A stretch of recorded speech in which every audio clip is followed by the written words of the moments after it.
నెల్లారి సన్మానంలో ఈ వీడియో మీకు నచ్చినట్లయితే సబ్స్క్రైబ్ చేయండి, కామెంట్ చేయండి, షేర్ చేయండి, లైక్ చేయండి. ఇప్పుడు మొన్న వినాయక చవితి నుంచి కూడా మన దేశంలో ఒక సంఘటనపై విపరీతమైనటువంటి చర్చలు జరుగుతున్నాయి. అదేంటంటే వినాయక చతుర్థి సందర్భంగా మన ప్రధానమంత్రి గారు మన ప్రధాన న్యాయమూర్తి గారింటికి వెళ్ళి గణేశుని పూజలో పాల్గొనడం. దీనిపై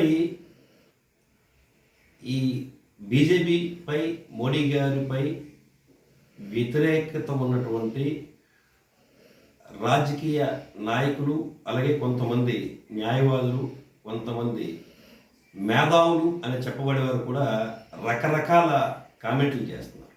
అయితే మన్మోహన్ సింగ్ గారు ప్రధానమంత్రిగా ఉండగా కేజీ బాలకృష్ణన్ గారు ఇఫ్తార్ విందుకి హాజరయ్యారు.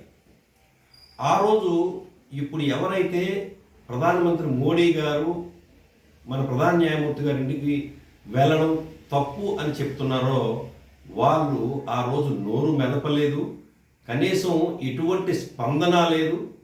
మరొక విచిత్రమైన సంఘటన ఏంటంటే ఆ రోజు ఇఫ్తార్ విందులో ఇప్పుడు ఎవరైతే మన ప్రధానమంత్రి గారిని, ప్రధాన న్యాయమూర్తి గారిని విమర్శిస్తున్నారో వారిలో కొంతమంది ఆ రోజు ఇఫ్తార్ విందులో పాల్గొన్నారు. ఏమనాలి? ఇప్పుడు ఇటువంటి ఆలోచన సరళి ఉన్నటువంటి వ్యక్తుల్ని మనం ఏమనాలి? ప్రజలందరూ ఆలోచించుకోవాలి. జై శ్రీరామ్.